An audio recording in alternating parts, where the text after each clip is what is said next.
I bring you greetings in the name of Jesus Christ. I am Evangelist Deborah Ada Solomon. I want to share an experience with you. But before I start, we are an evangelical team. Let's go fishing evangelical global outreach.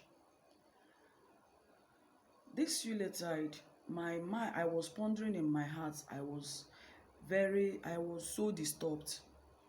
I was thinking, how are we going to make men for God's use this end time? Why Bible says there has given us two options, light and darkness. But if we will choose light instead of darkness, that will be better for us. So my experience that I want to share with you is an experience I had when I was a student of medical lab. We were going for a posting. One day we went to the mortuary for that posting. And when you enter that place, it's another world altogether. You notice that those people that are there, you are not better than them. In academics, financially, and otherwise. Some are professors, some are engineers, many academicians. You see most people that are very pretty. When I talk pretty, these people are very, very pretty, but they ended up being in the mortuary. Our Igbo adage says, mgbe ị na-eruro ndụ, ị na-ekwukwa okwu ọnwụ, because one day it must surely come. In those our years of experience, we entered that mortuary. One of our students asked me, "Hey, Auntie Ada, don't you know this woman?" I said, "Which woman?" He said, "That woman at the back."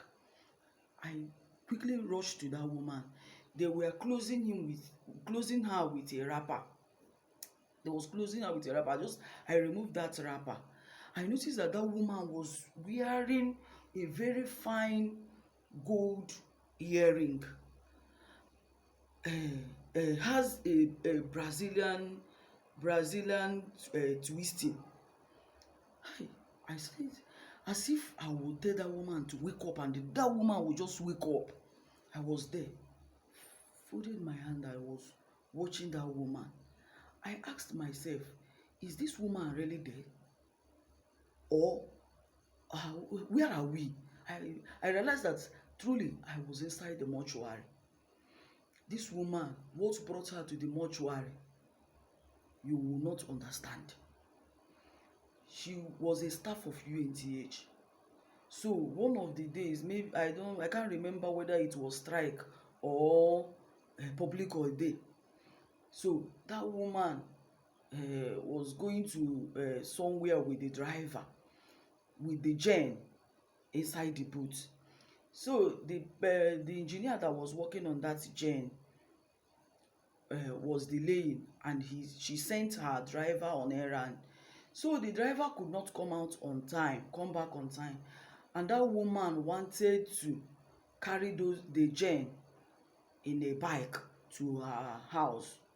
On reaching the road, they had an accident. A tipper knocked the Okada man down. So the woman fell with her head on the road. Immediately the woman died.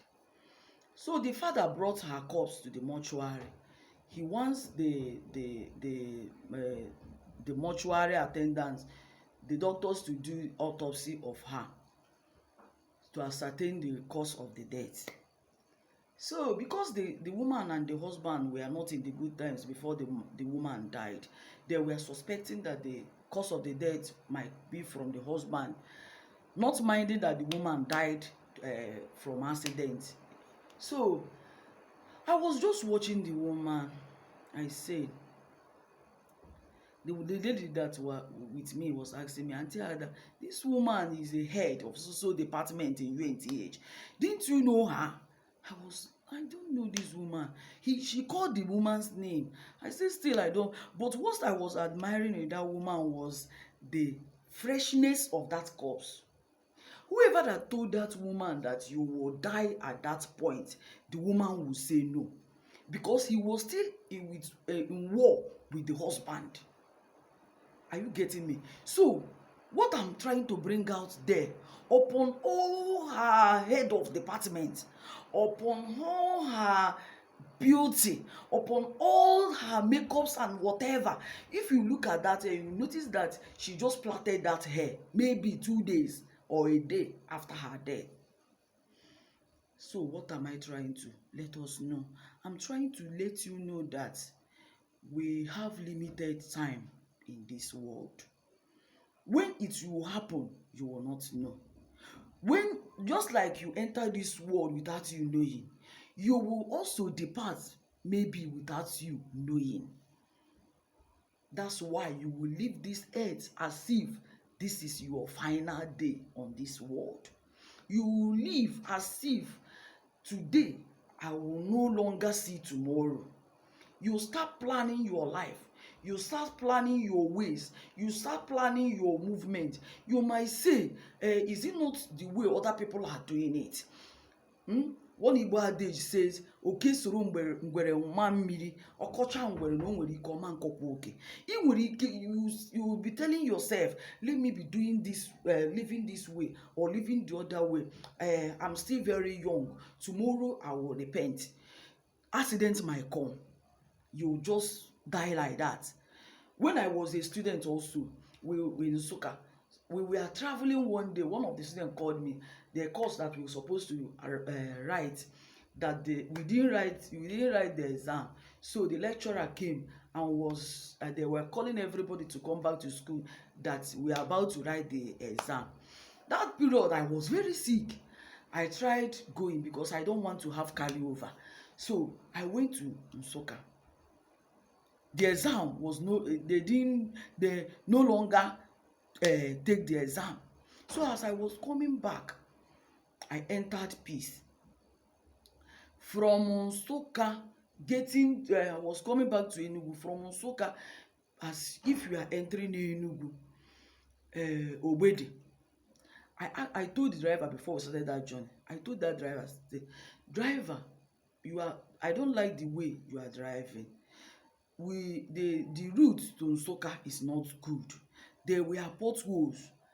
If you are following a vehicle like this, the person might try to match brake.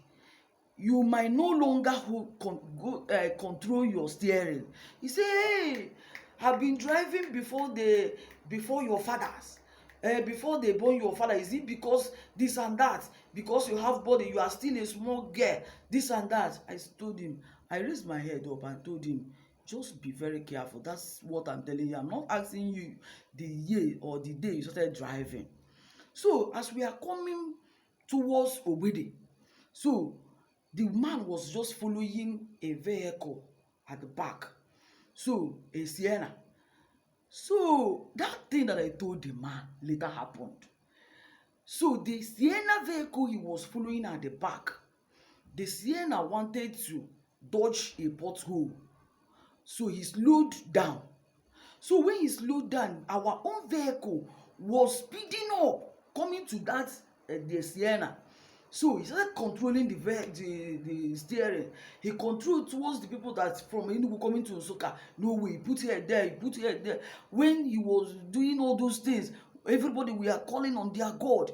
Some are calling Jesus, some are calling Saint Anthony, some are calling Saint Jude, some are calling Virgin Mary, some are calling Maria, some are calling anything you call your God, some are calling them. I was just like this. Even if to call anything I didn't call, I was even surprised. So this is how people die. If God is not the person that stopped that vehicle, we would have been wasted like that. Finally, the vehicle smashed that Sienna vehicle that we are following, and every of the doors locked. The driver came down. Those people in the front, they came down. But we, the passengers at the back, we could not come down because the vehicle, the doors were all locked. Finally, somebody, blood was gushing, that kind of thing when accidents happen. So when this was happening, somebody picked courage inside that vehicle, started hitting the door. When the person was hitting it, the door opened, broke off. So they all came down except me. What happened? Because I was sitting at the back, so the seat did like that, jam-packed like this. So I could not bring out my leg from that place. I could not come out. Even when I was trying to remove my leg, the seat has pressed me like this. So, do you know what I remembered immediately was one lady that we grew up with that died. The thing flashed my brain immediately. When the thing came to my brain, I said shouting. I said, because that lady that died, they said the lady could not come out from the vehicle, and the vehicle caught fire, and the lady died. The fire killed the lady. So when that thing came to me, I started shouting. I was like, hey, whoa, Jesus, I'm still here. I can't get. That was when other people that has just gone out from the vehicle, they came back. They used motor jack, to start pushing the vehicle, knocking on the thing before the thing could come out. When I came down, my leg were like swelled up. What am I trying to tell you? I'm trying to tell you, if I died in the process,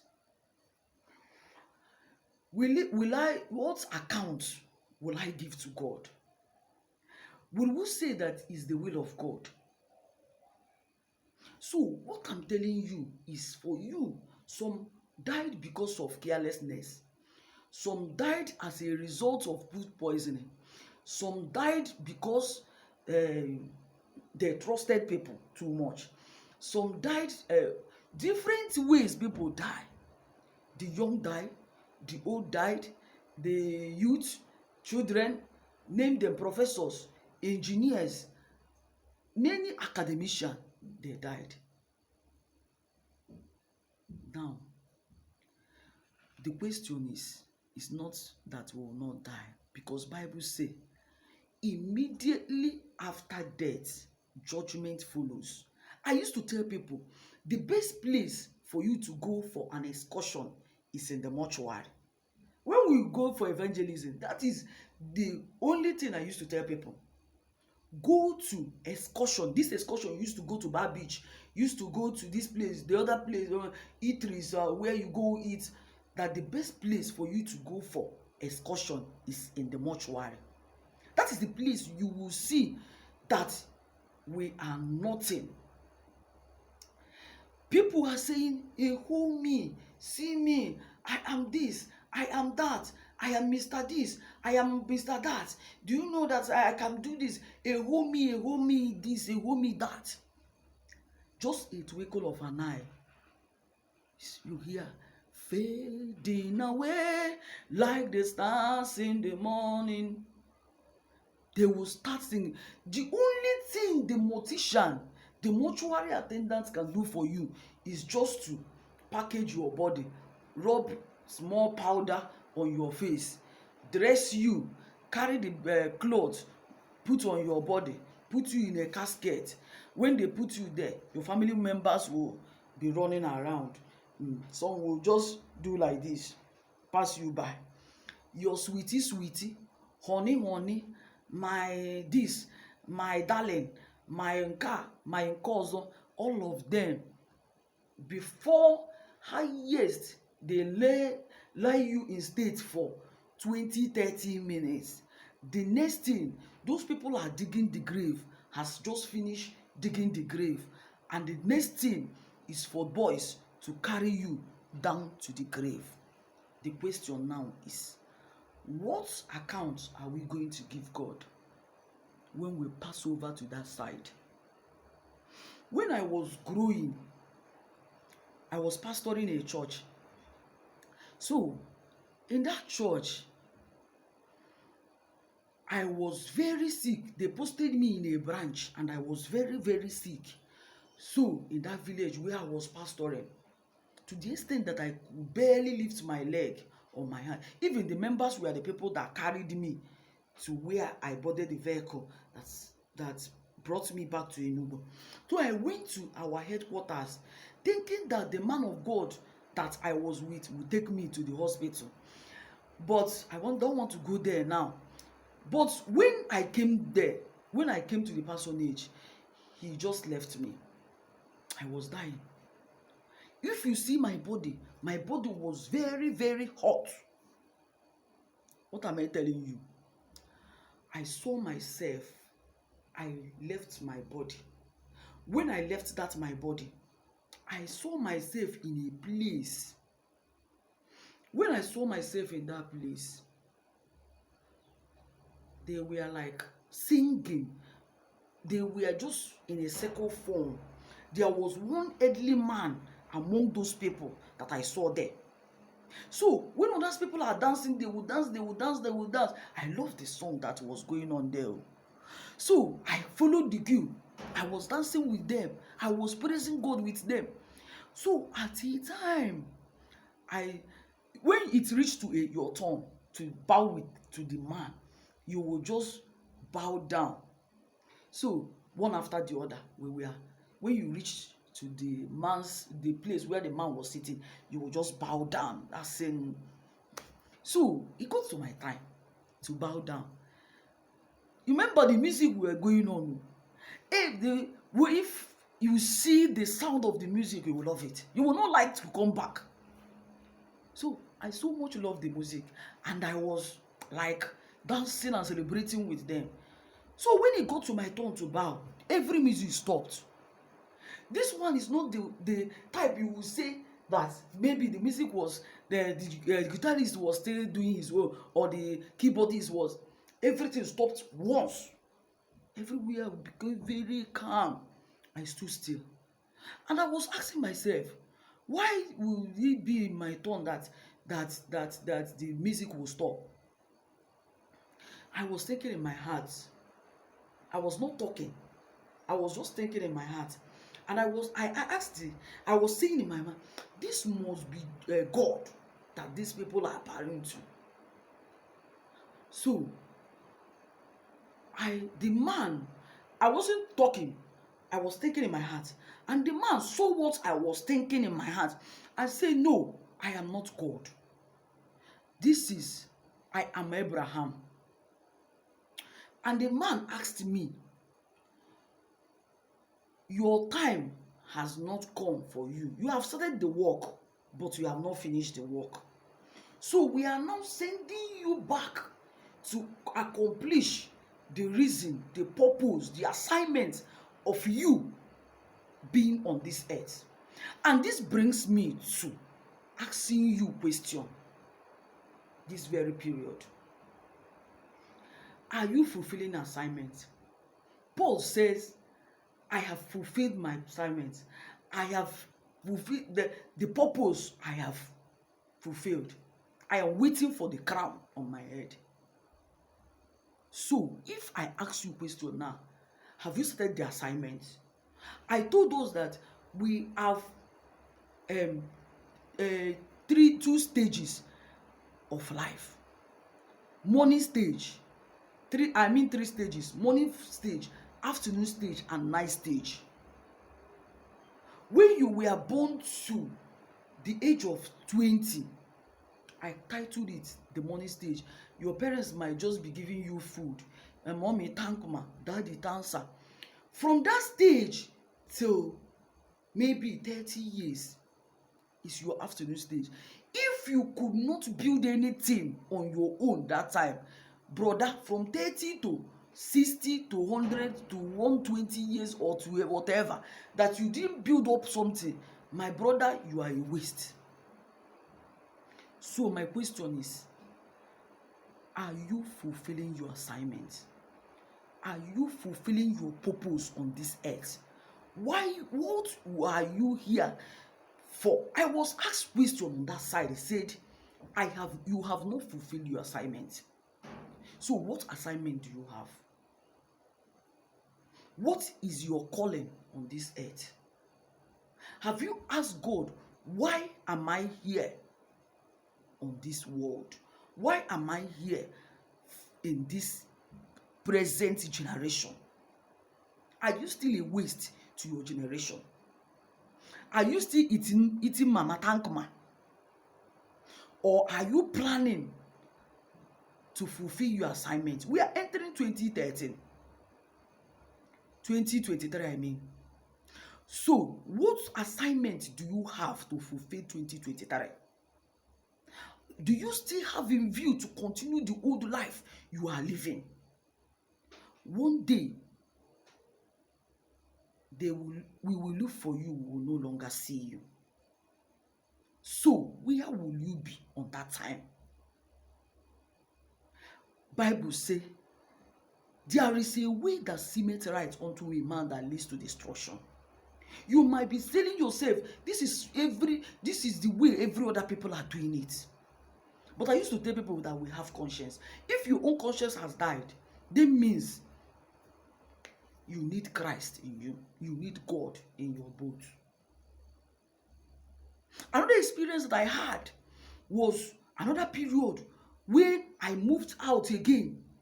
That place that I entered, there was a flush door.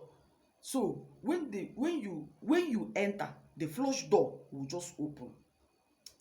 So I saw myself enter that place. But before I started that journey, we were, my friend and I.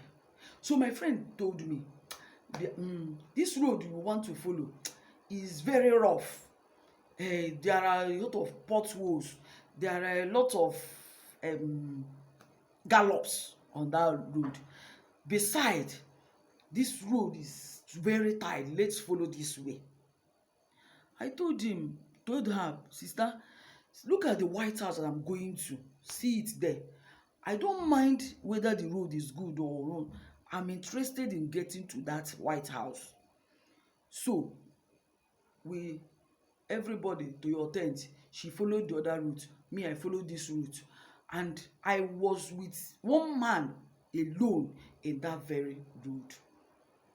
But when I was journeying that road, I didn't notice that gallop because I have my view.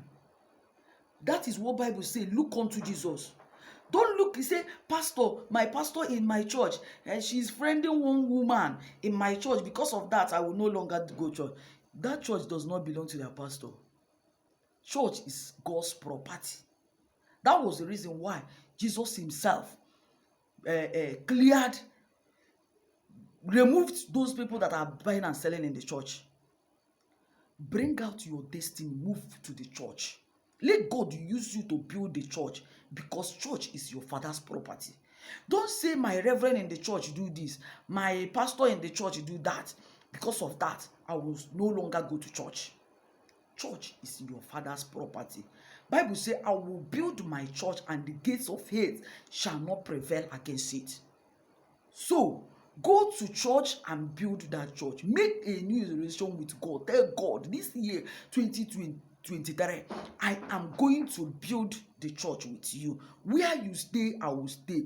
Where you walk, I will walk. God, help me to fulfill this assignment. God, help me to fulfill this purpose. There are people you need to delete their numbers on your phone. There are people you don't need to mingle with. Evil association corrupts good manner. There are films you don't supposed to watch on your phones. There are people groups you don't supposed to be part in your phones. So what am I saying? We journeyed on that road. When we are journeying on that road, the man that I saw there didn't talk to me. I didn't talk to the man. Everybody to your tent, O Israel, everybody was moving on his own. So I got to a place. I entered that White House. I saw a flush door. The flush door did like this. I entered. There was a seat by this side. And on top of the seat, you see something like a crown. you put the crown on your head. There was a mantle on the seat. So when you put the crown on your head, you carry the mantle, sit on that seat. So immediately I entered. By my left side like this, I saw a seat. I entered that seat. I wanted to sit down. I've already putting the crown on my head, and like somebody that wants to sit down. So I was about to sit down. Somebody came. I am Gabriel. What did you come here today? I say, I like this place. I want to come here. And Gabriel asked me, what have you in your hand? I say, I don't have anything. I say, go back to the world and fill your hands with something. Brother, what have you in your hands? What are you going to render to God that you have fulfilled in this world? That is the question you are going to ask yourself as we are about to enter 2023. And I want to pray for you. Even as I'm about to pray for you, you need to make a decision of your life and tell God, I am sorry for the past life I have lived. This masturbation I have been in, this sexual immorality life I've been with, this cheat, this lies, this robbery, this theft I have been with. Lord, I am surrendering them all into your precious cross. Come and help me to fulfill purpose, to fulfill my assignment in this end time in the name of Jesus Christ. I want to pray with you as you are making decision as a young man, as a young woman. I want you. It is not yet over until God say it is over. Tell God that I am still in existence. I am still living. I don't want to go to mortuary without me turning away from my bad living.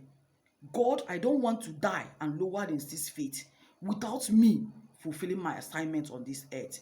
2023, I am making a decision to come back to you, to work for you, to be an ambassador of this end time, to be